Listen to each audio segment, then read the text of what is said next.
Everyone, welcome back to my channel.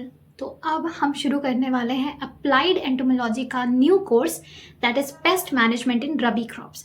ठीक है, तो इस कोर्स का मेन ऑब्जेक्टिव ये है कि जो इंडिविजुअल क्रॉप्स हैं उनके जो मेजर पेस्ट्स हैं हम उनसे एक्वेंट हो जाएं। That is the main objective of this course. इसलिए we are going to get started with the first crop that is wheat. ठीक है, सबसे पहले हम लोग शुरुआत करेंगे व्हीट से। अब देखो, वीट के अंदर हम लोग 4 मेजर पेस्ट्स के बारे में स्टडी करने वाले हैं। Stem borer, root aphid, cut worms and termites. एक एक करके सबके बारे में स्टडी करते हैं। It's very interesting. ठीक है, तो सबसे पहले शुरुआत करते हैं with stem borer of wheat, जिसका नाम है सेसामिया इन्फेरेंस। अब देखो, ये जो बॉटनिकल नेम होते हैं या जियोलॉजिकल नेम होते हैं, इनका ब्रेक डाउन करके हम इसको इजीली याद रख सकते हैं। ठीक है, कोई भी बॉटनिकल नेम, कोई भी साइंटिफिक नेम ऐसे ही नहीं रखा जाता है। अच्छा, मेन चीज़ें जो हम इस कोर्स में कवर करने वाले हैं वो है scientific name, family, order, then आपका nature of damage, managemental practices, ये सब, बायोलॉजी ऑफ दैट इंसेक्ट, ये सब चीज़ें हम डिस्कस करने वाले हैं। तो सबसे पहले हम किसकी बात कर रहे हैं? सेसामिया इन्फेरेंस की। अब सेसामिया इन्फेरेंस इसका नाम क्यों रखा गया? स्टेम बोरर का या फिर तना छेदक जो होता है उसका नाम हमने सेसामिया इन्फेरेंस रखा है। क्यों रखा है? क्योंकि सेसामिया शब्द का मतलब होता है सीज करना और इन्फेरेंस वर्ड का मतलब होता है कहीं पे एंट्री करना। तो ये जो आपके इंसेक्ट्स होते हैं ये क्या करते हैं? प्लांट को पूरी तरीके से सीज कर लेते हैं और हिडन होके एकदम एंट्री करके प्लांट के अंदर क्या करते हैं? प्लांट को अंदर ही अंदर इंटरनली डैमेज कर देते हैं। ठीक है, तो इसलिए इनका नाम क्या है? सेसामिया इन्फेरेंस। 2-3 बार बोलने से याद हो जाएगा, बट याद रखना है। अब एग्जाम्स पे क्वेश्चन पूछता है सिस्टमैटिक पोजिशन। सिस्टमैटिक पोजिशन का सिंपल सा मतलब है, देखो, फाइलम आर्थ्रोपोडा आएगा, क्लास इंसेक्टा आएगा, इसके बाद कौन सी ऑर्डर में है, कौन सी फैमिली में है, देन जीनस और स्पीशीज आपको पता चल गया, सेसामिया इन्फेरेंस। ठीक है, तो ये एक्चुअली बिलोंग करता है टू ऑर्डर लेपिडोप्टेरा। अब फंडामेंटल्स ऑफ एंटोमोलॉजी के अंदर हमने एक एक ऑर्डर को अच्छी तरीके से डिस्कस किया था। तो लेपिडोप्टेरा ऑर्डर के कौन से मेंबर्स होते हैं? बटरफ्लाइज एंड मॉथ्स होते हैं। ठीक है, अब उसके अंदर भी ये बेसिकली एक मॉथ है जो बिलोंग करता है टू फैमिली नॉक्टिडी।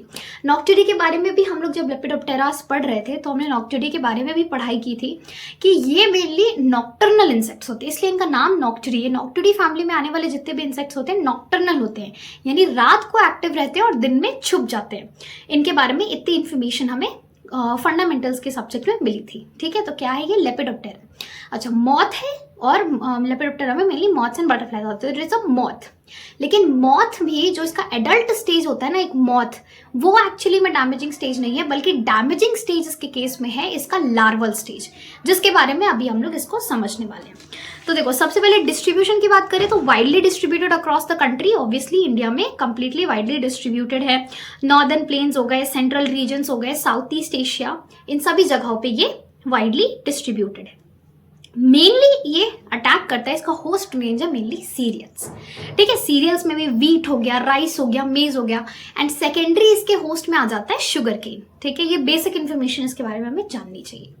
अब आते हैं मेन पार्ट में, दैट इज आइडेंटिफिकेशन। कि मैं एक फील्ड में गई हूँ, ठीक है, और मुझे क्या दिख रहा है कि जनरली सारे पौधे अभी हेल्दी दिख रहे हैं 2 दिन पहले तक।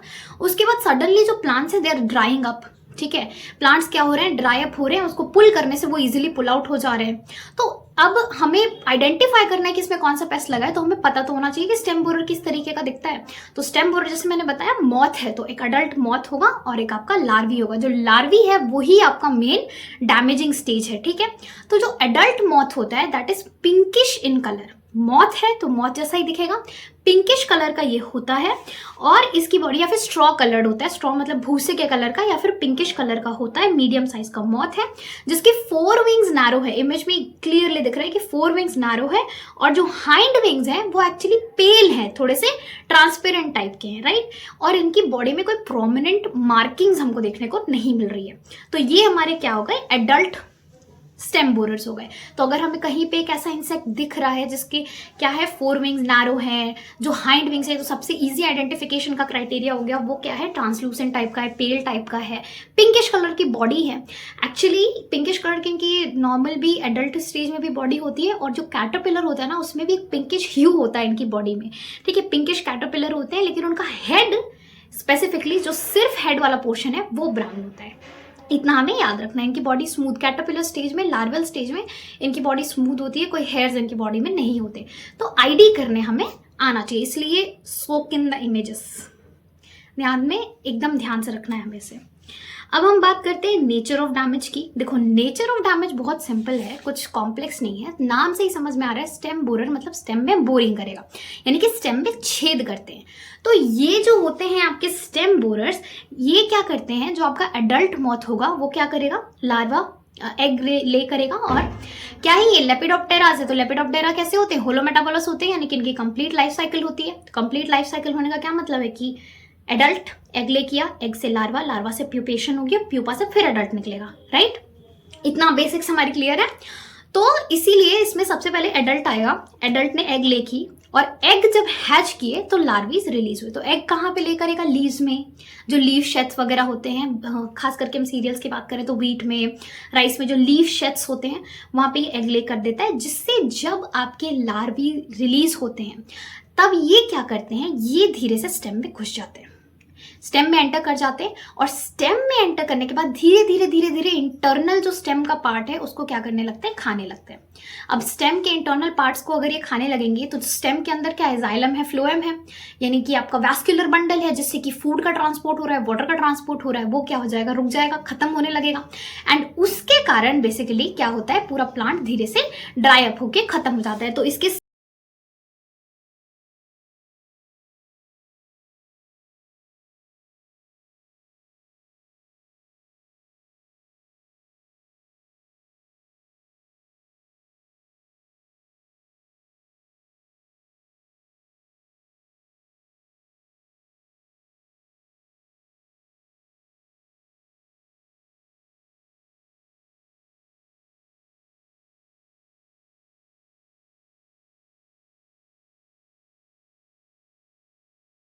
जो ट्रांसपोर्ट सिस्टम है उसको अटैक करेंगे, है ना, food transport system xylem phloem को अटैक करेंगे, जिसके कारण क्या होगा कि ग्रेन फिलिंग अच्छे से नहीं हो पाएगी, प्लांट की ग्रोथ बहुत पुअर होगी। ये सब चीजें हमको इसके केस में देखने को मिलेगा। तो एग्स, अगर इसके हम ओवरऑल बायोलॉजी डिस्कस करें तो एग्स क्लस्टर्स में एग ले करेगा, कहाँ पे, लीव शेथ में, लीव्स के लोअर सरफेसेस में। और इसके केस में एक बहुत इंपॉर्टेंट चीज है कि जो इसकी फीमेल होती है उसके एब्डोमेन से एक हैरी सब्सटेंस रिलीज होता है, जो कि इस एग को कवर कर देता है, जिससे कि ये प्रेडेटर्स से और एनवायरमेंटल हैजर्ड से क्या हो सके, प्रोटेक्ट हो सके, ठीक है।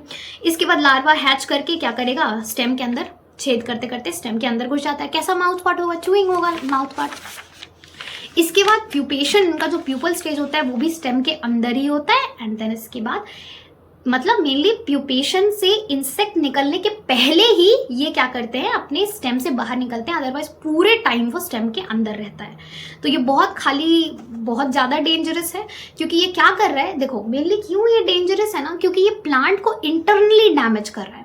अगर प्लांट इंटरनली डैमेज हो रहा है तो ऊपर से आप कितने भी फंजीसाइड अप्लाई करो, कितने भी इंसेक्टिसाइड अप्लाई करो, कैसे ही उसको हम प्रोटेक्ट कर सकते हैं। तो इसलिए इसमें मेन चीज़ तो ये है कि ये प्रिवेंटेटिव ही है, मतलब या तो आप इसके कल्चरल मेथड ज़्यादा इसमें इफेक्टिव होंगे कंपेयर टू केमिकल्स का यूज़ करना, क्योंकि वो इतना ज़्यादा इफेक्टिव नहीं होगा, क्योंकि ये प्लांट के अंदर की बात है, ठीक है। अगर हमें केमिकल्स फिर यूज़ करना है तो हमें सिस्टमिक पॉइजन्स का यूज़ करना पड़ेगा, जो कि प्लांट के अंदर जा करके उस इंसेक्ट को मार सके। ज़्यादातर जो आपके केमिकल्स होते हैं वो एक्चुअली ना प्लांट पे एंट्री करने के पहले वाली स्टेज में ज़्यादा इफेक्टिव होते हैं। एक बार एंट्री हो जाए उसके बाद it is very hard to control these, that is why बहुत डिस्ट्रक्टिव पेस्ट होता है वीट के केस में। तो देखो कल्चरल मेथड में आप क्या कर सकते हो, फील्ड सैनिटेशन कर सकते हो। सबसे पहला, सीरियल पे सीरियल अगर हम बार बार लगा रहे हैं लेट्स से, तो ये सीरियल्स मेनली क्या है, पॉलीफेगस तो नहीं है, सीरियल्स को ज़्यादातर अटैक करता है, राइट। जैसे मैंने वीट लगाया, उसके नेक्स्ट सीजन में अगर मैं कोई और सीरियल लगा रही हूँ तो पेस्ट साइकिल ब्रेक नहीं होगी। एक सीजन में जो पेस्ट था वो नेक्स्ट सीजन में भी उठ के आ जाएगा। इसीलिए हमें मेक श्योर करना चाहिए कि हम हमेशा फील्ड सैनिटेशन करें, जो भी स्टबल्स फील्ड में बच गए हैं, क्योंकि क्या होता है, इंसेक्ट अपने एग ले कर देते हैं फील्ड के जो प्लांट के स्टबल्स होते हैं उनमें, और फिर उसके बाद वो हैच करके नया जब प्लांट आप लगाते हो तो उसको इन्फेस्ट कर देता है। तो फील्ड सैनिटेशन हमें इंश्योर करनी चाहिए। देखो अर्ली सोइंग करने से इन्फेस्टेशन थोड़ा सा रिड्यूस होता है। क्यों रिड्यूस होता है, क्योंकि ये दोनों मतलब basically crop cycle and paste cycle है, ठीक है। अगर हम क्रॉप भी उसी टाइम पे लगा रहे, क्रॉप की हमने लेट सोइंग की, तो पेस्ट तब अटैक करेगा जब क्रॉप बहुत ज़्यादा अर्ली स्टेज में होगा, बहुत ज़्यादा छोटा होगा। तो वैसे स्टेज में अगर पेस्ट अटैक करता है तो प्लांट के डैमेजेस ज़्यादा होंगे। इसीलिए हमें अर्ली सोइंग करनी चाहिए। अगर हमें पता है कि यहाँ पे चांसेस हैं। और क्रॉप रोटेशन तो बहुत इफेक्टिव होगा, क्योंकि ये पेस्ट साइकिल आप ब्रेक कर सकते हो इसका। अगर एक सीजन में मैंने सीरियल्स लगाया, नेक्स्ट सीजन में मैं अगर ऑयल सीड्स लगा देती हूँ लेट्स से, तो पेस्ट साइकिल ब्रेक हो जाएगी, उसको खाने को कुछ नहीं मिलेगा, स्टार्वेशन के द्वारा वो मर जाएगा। और बैलेंस्ड फर्टिलाइजेशन हमें करना चाहिए। Excessive fertilization is very bad for these. ठीक है, इसके बाद मैकेनिकली आप क्या कर सकते हो, मैकेनिकली हम उनके एग्स को डिस्ट्रॉय कर सकते हैं, विच इज़ वेरी हार्ड। इसके अलावा मैकेनिकली हम कर सकते हैं कि जितने भी टिलर्स डिस्ट्रॉय हुए हैं उन लार्वी से, उन्हें हम अपरूट कर दें। जो भी इन्फेक्टेड प्लांट है उसको हम हटा दें वहाँ से। ठीक है, इसके बाद बायोलॉजिकल, अब मैंने पैरासिटॉइड का कॉन्सेप्ट फंडामेंटल्स में बहुत बार समझाया है। पैरासिटॉइड्स क्या होती हैं? पैरासिटॉइड्स वो ऑर्गेनिज्म होती हैं जो कि दूसरे एक होस्ट ऑर्गेनिज्म ढूंढेंगी, उनमें जाके वो अंडे दे देगी, उनके अंदर, उनकी बॉडी के अंदर वो एग ले करती है, और वो एग से फिर लार्वी हैच होगा। लार्वी धीरे धीरे होस्ट को धीरे धीरे खत्म कर देता है, धीरे धीरे मार देता है। तो ये पेस्ट कंट्रोल के अच्छे एजेंट होते हैं। तो ये इसमें एग पैरासिटॉइड में आप यूज कर सकते हो ट्राइकोग्रामा स्पीशीज को। लार्वल पैरासिटॉइड में एक ब्रैकन स्पीशीज का इस्तेमाल हम कर सकते हैं। फिर इनके स्टेम बोरर्स के नेचुरल प्रेडेटर्स होते हैं आपके बर्ड्स एंड स्पाइडर्स। ठीक है। अब केमिकल की अगर मैं बात करूं, देखो सॉइल एप्लीकेशन ही करोगे आप केमिकल्स का, क्योंकि ये सॉइल में रहते हैं, सॉइल से जाते हैं प्लांट के अंदर। सॉइल एप्लीकेशन ही हमें करना चाहिए, क्योंकि अगर हम ऊपर प्लांट में कुछ भी अप्लाई करते हैं तो उससे कोई फर्क नहीं पड़ता। जो स्टेम बोरर है वो तो स्टेम के अंदर है। तो सॉइल एप्लीकेशन हम लोग कर सकते हैं कार्बोफ्यूरैन का, 4-8 का, जो कि रूट जोन में हम अप्लाई कर सकते हैं, जिससे कि स्टेम बोरर वहां पे नहीं आएंगे, रिपेल होंगे उनसे। इसके अलावा क्लोपाइरिफॉस एंड आपका क्लोपाइरिफॉस यहाँ के लिए वही सबसे बेस्ट है, लेकिन वो तभी काम करेगा जब तक लार्वी स्टेम में नहीं घुसा है। एक बार घुस गया फिर क्लोपाइरिफॉस का कोई काम नहीं है। ठीक है, तो ये आपका हो गया स्टेम बोरर। तो बेसिकली स्टेम बोरर का इमेज हमें दिमाग में क्या रखना है कि ये क्या करता है, स्टेम के अंदर बोरिंग करता है। नाम से ही हमको समझ में आ रहा है, सिसामिया इन्फेरेंस ये है, और ये स्टेम के अंदर बोरिंग करता है।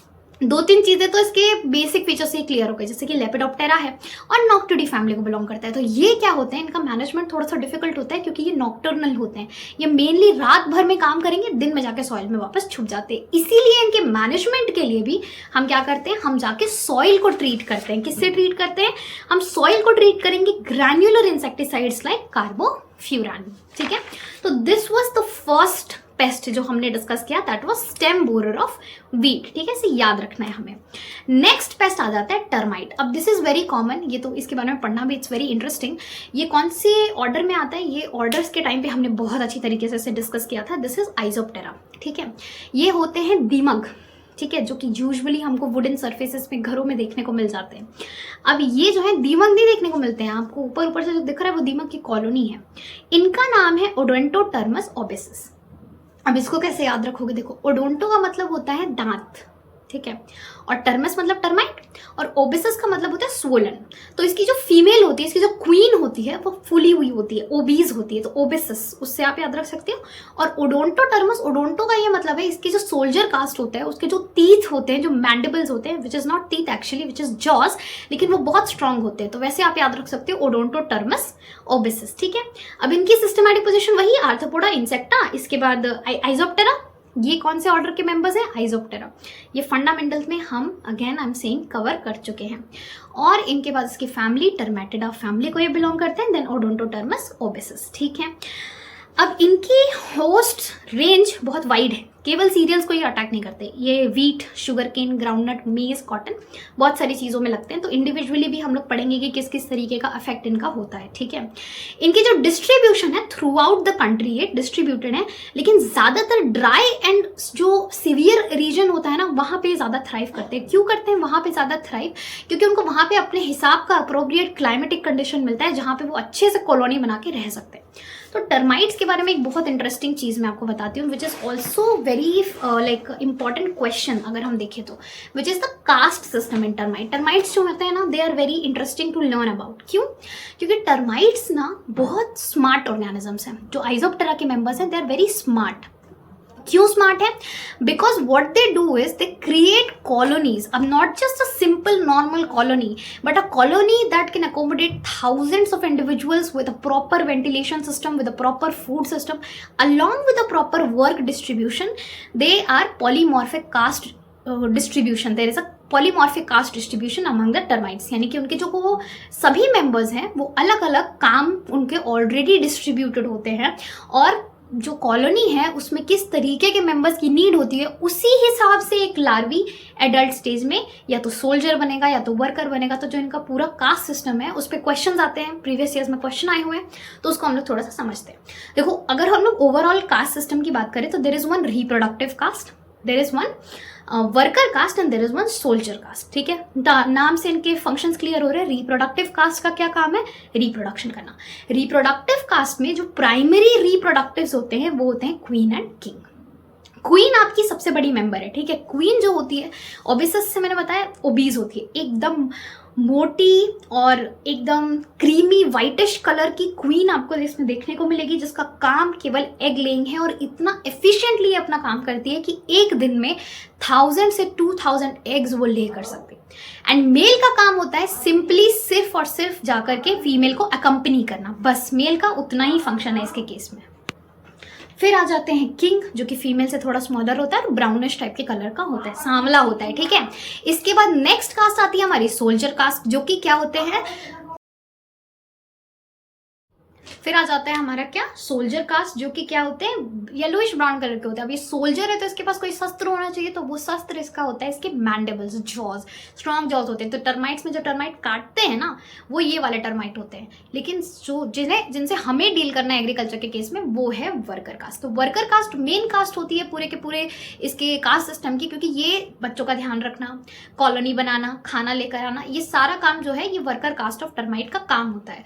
तो जो प्लांट्स में डिस्ट्रक्शन कॉज करने का काम है वो किसका है? वर्कर कास्ट का है। ठीक है, तो ये क्या करते हैं ना, मेनली ये रहते तो जमीन के अंदर है कॉलोनी बना के, ये क्या करते हैं रूट को धीरे धीरे खाना शुरू करते हैं। ठीक है, रूट को धीरे धीरे क्या करते हैं? खाना शुरू करते हैं, उस पर फीड करना शुरू करते हैं, और उसके बाद जो सीडलिंग मतलब जो सीडलिंग का बेस होता है ना उस तक पहुंच जाते हैं खाते खाते, तो पूरा पौधा गिर जाता है। तो ये इस तरीके से काम करते हैं कि पूरा पौधा ही एकदम, देखो अब क्या है, हमारा जो रूट है वही न्यूट्रिएंट और वाटर ट्रांसपोर्ट कर रहा है।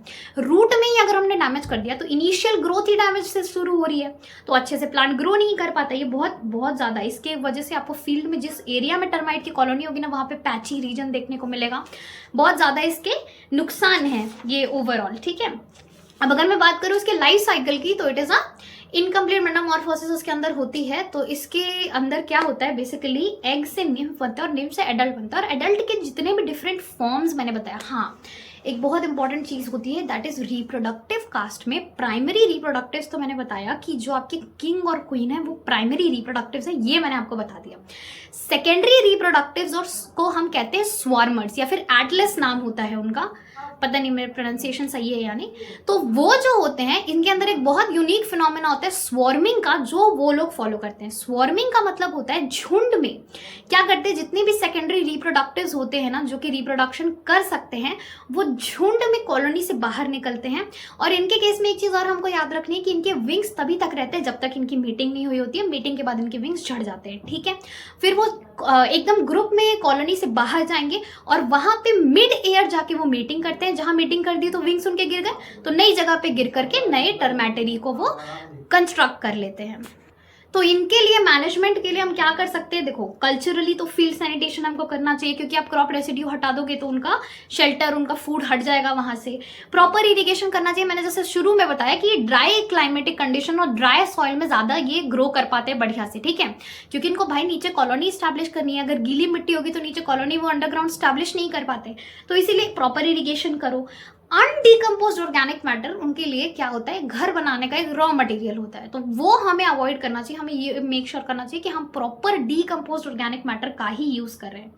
केमिकल में आप सीड की ट्रीटमेंट कर सकते हो क्लोपायरीफॉस से, और आप सॉइल की ट्रीटमेंट भी कर सकते हो क्लोपायरीफॉस से और इमिडाक्लोप्रिड से। ठीक है, बायोलॉजिकल में एंट्स, बर्ड्स इनके प्रेडेटर्स होते हैं, मेटाराइजियम जैसे फंजाई इनके पैथोजन होते हैं। तो ये आपका ओवरऑल टर्माइट्स के बारे में हो गया। तो टर्माइट्स में मोस्ट इंपॉर्टेंट चीज है इनका कास्ट सिस्टम, जो इनको बहुत इफेक्टिव बनाता है। इसमें जो वर्कर क्लास होती है वो विंगलेस है, वो ब्लाइंड है, लेकिन वो ही रिस्पॉन्सिबल होता है मेजर डिस्ट्रक्शन कॉज करने के लिए। और नेचर ऑफ डैमेज इनका क्या है, ये रूट को डैमेज करते हैं, धीरे धीरे पहले सीडलिंग बेस को खाने लगते हैं, जिससे कि प्लांट ओवरऑल क्या होने लगता है, वीक होने लगता है। इसके बाद आपको ड्राई पैचेस देखने को मिलेंगे फील्ड में, and it is a very difficult situation for the farmer. Next हमारा पेस्ट है वीट का रूट एफिड। नाम है इसका क्या, रूट एफिड। तो एफिड्स के बारे में भी हम फंडामेंटल्स में पढ़ चुके हैं। एफिडी फैमिली को ये बिलोंग करते हैं एफिड्स। और क्या होते हैं एफिड्स होते हैं आपके हेमिप्टेरा, है ना, हेमिप्टेरा ऑर्डर के मेंबर्स होते हैं एफिड्स, ठीक है। हेमिप्टेरा में भी होमोप्टेरा होते हैं कि हेट्रोप्टेरा होते हैं, ये मुझे कमेंट करके बताना, ठीक है। ये बहुत इंपॉर्टेंट है, मैंने पूरी क्लासिफिकेशन बताई थी जिसके बेसिस पे इसके बहुत सारे कैरेक्टर्स डिफर करते हैं। तो इनका नाम होता है रोफैलोसिफम रूफी एब्डोमिनेल, ठीक है। रोफैलोसिफम का मतलब होता है एक्चुअली इनकी बॉडी में ना एक क्लब शेप का ट्यूब्यूल प्रेजेंट होता है, जैसे कॉर्निकल कहते हैं। तो रोफैलोसिफम उसी को जस्टिफाई करता है। एंड रूफी एब्डोमिनेल का मतलब होता है रेडिश कलर का इनका एब्डोमिनल रीजन होता है। नाम से इनकी बहुत बड़ी आइडेंटिफिकेशन हो गई। अब ये मेनली मॉइस्ट इरिगेटेड रीजन्स में ज्यादा ग्रो करेंगे, क्योंकि ये क्या है, रूट में फीड करने वाले एफिड्स हैं। तो रूट में रहने के लिए मॉइस्ट कंडीशन इनको चाहिए होती है। प्राइमरी होस्ट इनके लिए भी वीट है, लेकिन राइस, मेज, ग्रासेस ये सब भी इनके होस्ट है। अब इनकी आईडी करते हैं। देखो मेनली जो एफिड्स होते हैं, यानी बहुत छोटे छोटे इंसेक्ट्स होते हैं एफिड्स, आपके ग्रीनिश कलर के भी होते हैं, ब्राउन कलर के भी होते हैं। रूट एफिड ज्यादातर ब्राउन कलर के होते हैं। और इनकी बॉडी कैसी होती है, club shaped, pear shaped body इनकी होती है। इमेज से क्लियर होगा। और जैसा कि नाम सजेस्ट कर रहा था रोफैलोसिफम, यानी कि एक क्लब शेप ट्यूब्यूल प्रेजेंट होता है, तो वही क्लब शेप ट्यूब्यूल इनके बैक में टेल पोर्शन में प्रेजेंट होता है, जिन्हें कॉर्निकल्स कहते हैं। वही इनके नाम से सजेस्ट होता है। निम्फ, अब क्योंकि ये वही है इनके अंदर इनकम्प्लीट मेटामॉर्फोसिस, तो निम्फ एडल्ट के जैसा ही दिखता है, बस छोटा साइज में होता है। अब ये ऐसा इंसेक्ट है जिसके दोनों स्टेजेस, इनके निम्फ स्टेज भी और इनका एडल्ट स्टेज भी, दोनों के दोनों ही सैप सकिंग करते हैं रूट से। ये क्या है, सकिंग टाइप इंसेक्ट्स हैं, सैप सकिंग करते हैं। अब रूट में ये सैप सकिंग कर रहे हैं, रूट को डैमेज कर रहे हैं, तो येलोइंग होगी, विल्टिंग होगी, क्योंकि न्यूट्रिएंट अच्छे से नहीं पहुंच पा रहे हैं। तो वेरियस डेफिशिएंसी के सिम्टम्स दिखेंगे हमको। इवन दो सॉइल डेफिशिएंट नहीं है, लेकिन सिम्टम्स अपीयर होंगे डेफिशिएंसी के, येलोइंग, विल्टिंग, पुअर टिलरिंग। इसके अलावा रूट एफिड्स के साथ एक और कनेक्शन आता है एंट्स का। अब एक चीज समझो, रूट से वो क्या कर रहा है, सैप सक कर रहा है, ठीक है, न्यूट्रिएंट सक कर रहा है। न्यूट्रिएंट में शुगर भी है, न्यूट्रिएंट में प्रोटीन भी है। एफिड को चाहिए केवल प्रोटीन। एफिड ने क्या करा, प्रोटीन ले लिया और शुगर रिलीज कर दिया। शुगर उसको चाहिए नहीं, शुगर उसने एक्सक्रीट आउट कर दिया। तो वो जब शुगर को एक्सक्रीट करता है तो उसके एक्सक्रीटा को कहते हैं हनी ड्यू, जिससे एंट्स अट्रैक्ट होती हैं। तो एंट्स और जो हमारे रूट एफिड्स होते हैं एक सिम्बायोटिक रिलेशनशिप में रहते हैं। जो रूट एफिड्स हैं आपके, वो एक्सक्रीटा उनका क्या होता है, शुगर होता है, और वो एंट्स उनमें फीड करती है, और बदले में एंट्स रूट एफिड्स को प्रोटेक्ट करने का काम करती है। तो ये एक सिम्बायोटिक म्यूचुअलिस्टिक रिलेशनशिप होता है between the root aphids and the ants. अब ये मोस्टली पार्थेनोजेनेटिक होते हैं, यानी कि मदर से ही बच्चे पैदा हो जाते हैं। There is no need of a male, and viviparous nature के होते हैं, यानी कि there is no egg laying also, सीधा इंडिविजुअल को वो बर्थ देते हैं। अब बात करते हैं मैनेजमेंट। देखो प्रॉपर इरिगेशन करेंगे हम तो कल्चरली हम इसका कंट्रोल कर सकते हैं। बायोलॉजिकल इसके प्रीडेटर्स, लेडी बर्ड बीटल्स इसके प्रीडेटर्स होते हैं। केमिकली सिस्टमिक इंसेक्टिसाइड, यानी कि सिस्टमिक मोस्ट इंपॉर्टेंट इमिडाक्लोप्रिड, एक क्लोरोपाइरिफॉस। बहुत इंपॉर्टेंट केमिकल कंट्रोल होते हैं पेस्ट के, ठीक है। इमिडाक्लोप्रिड क्या, एक सिस्टमिक इंसेक्टिसाइड है, यानी कि वो प्लांट के किसी भी पार्ट में आप उसको डालोगे वो पूरे प्लांट में फैलेगा। तो इसीलिए कहीं पे भी वो डैमेज करने जाए रूट एफिड आपका, तो वो उसको वहां पे भी पॉइजन हो जाएगा उसके लिए, ठीक है। तो ये हो गए आपके रूट एफिड्स। अब लास्ट जो आपका most important last insect pest है, दैट इज योर कटवर्म्स। इनके भी नाम से सब कुछ क्लियर है कि ये क्या करते हैं, कट करते हैं पौधे को। अब इमेजिन करो कि आप फील्ड में जा रहे हो, रात आपने एक दिन पहले तक देखा था कि फील्ड एकदम बढ़िया है, और रात में आपने गए और दिन में सुबह जाके देख रहे हो तो ऐसा लग रहा है कि किसी ने चाकू, कैंची से किसी ने पूरी फील्ड को कट कर दिया है। तो आप कभी इस चीज को इमेजिन नहीं करोगे कि ये एक इंसेक्ट का काम है, बट है ये एक इंसेक्ट का काम, जो कि है कटवर्म, एग्रोटिस इप्सिलन। अब देखो एग्रोटिस का मतलब एग्रो है ना, एग्रीकल्चर, एग्रोनॉमी, और इप्सिलन का मतलब होता है सॉइल ड्वेलिंग। देखो इप्सिलन का एक और मतलब होता है वाई शेप्ड। तो इसकी बॉडी में ना एक वाई शेप की मार्किंग पाई जाती है, जिसकी वजह से इसको इसका नाम में जो इप्सिलन वर्ड पड़ा है उसका वो रिलेशन है। अब ये भी आपके स्टेम बोरर्स की तरह एक लेपिडोप्टेरा नॉक्ट्यूडी है। नॉक्ट्यूडी होने का यही मतलब है कि दिन भर छुपे रहेगा सॉइल में, रात में एक्टिव होगा, रात में सारे प्लांट्स को कट कर देगा और अगले दिन आप जाकर के देखोगे आपकी फील्ड डिस्ट्रॉय हो चुकी है। तो ये बेसिकली कूल मॉइस्ट कंडीशंस में बहुत ज्यादा सिवियर हो जाते हैं, ये बहुत ज्यादा हार्मफुल हो जाते हैं। होस्ट रेंज पॉलीफेगस है ये बेसिकली।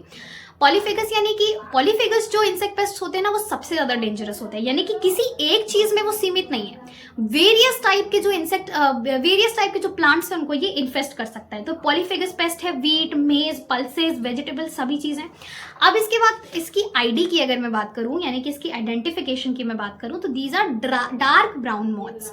ठीक है, डार्क ब्राउन मॉथ वाला जो स्टेज है वो डार्क ब्राउन कलर का है। और सबसे इंपॉर्टेंट इसके केस में हमें आईडी याद रखने की इसकी बॉडी में मार्किंग होती है, जो कि हम कैसे याद रख सकते हैं, नाम से याद रख सकते हैं, एरोटिस इप्सिलन। इप्सिलन का मतलब ही होता है वाई शेप मार्किंग। और लार्वी स्मूथ ग्रे या फिर ब्लैक कलर का होता है, जिसको जब आप टच करोगे ना तो सी शेप में कर्ल हो जाएगा। ये बहुत इंपॉर्टेंट इसकी आईडी है। ठीक है, अब नेचर ऑफ डैमेज की अगर मैं बात करूं तो जो लार्वी है वो ग्राउंड लेवल पे क्या करते हैं, धीरे धीरे इनके जो मैंडिबल्स होते हैं, इनका जो माउथ पार्ट होता है वो बहुत स्ट्रांग होता है। तो ये धीरे धीरे क्या करते हैं ना कि स्टेम के बेस को च्यू कर जाते हैं। स्टेम के बेस को अगर वो च्यू कर जाएंगे तो पूरा पौधा गिर जाएगा। तो देख करके ऐसा लगता है कि हमने सीजर से उसे कट कर दिया है। तो ये क्या करते हैं, लीव्स के सरफेसेस पे एग ले करेंगे। इसके बाद लार्वल स्टेज ही है 20 से 25 दिन का स्टेज, जो कि मोस्ट डैमेजिंग स्टेज होता है। नॉक्टर्नल फीडर्स होते हैं, दिन भर सॉइल में छुपे हुए हैं, रात को जाकर के डैमेज क्रिएट कर देते हैं। और इनकी अर्ली इंस्टार्स तो लीफ में फीड करती है, लेकिन जो लेटर इंस्टार होता है वो प्लांट के बेस को सीधा सीधा जाकर के अटैक करता है। ठीक है, इसके बाद इनकी मैनेजमेंट की अगर मैं बात करूं तो देखो बेसिकली हमको ये प्यूपा वगैरह लार्वी वगैरह सॉइल में देखने को मिलेगा। डीप प्लोइंग करेंगे हम कल्चरल मैनेजमेंट के लिए, फील्ड सैनिटेशन करेंगे। इसके बाद मैकेनिकली हैंड पिकिंग करनी चाहिए हमें लार्वे की, क्योंकि इसके लार्वा को हैंड पिक किया जा सकता है। बायोलॉजिकल बर्ड्स प्रीडेटर्स होते हैं, पैरासिटॉइड्स होती हैं ट्राइकोग्रामा जैसी। अब केमिकल कंट्रोल के लिए हम एक पॉइजन बेट बनाते हैं, जिसमें हम बान, जैगरी और इंसेक्टिसाइड को मिक्स करते हैं। ये एक बेट होता है। बेट का मतलब है कि वो एक इस तरीके का चीज होता है कि उसको आके इंसेक्ट खाएगा, उससे अट्रैक्टेंट है एक तरीके का। ठीक है, तो पॉइजन बेट बनाते हैं हम किससे किससे, ब्रांड जैगरियन इंसेक्टिसाइड को डाल के, और क्लोपायरिफॉस का स्प्रे कर सकते हैं जब नीडेड हो। तो these were the 4 most important pests of your wheat. अब एक स्लाइड आएगी जिसमें आपको खुद आइडेंटिफाई करना है कि कौन सा पेस्ट है। इसका नाम मुझे कमेंट करके बताना कि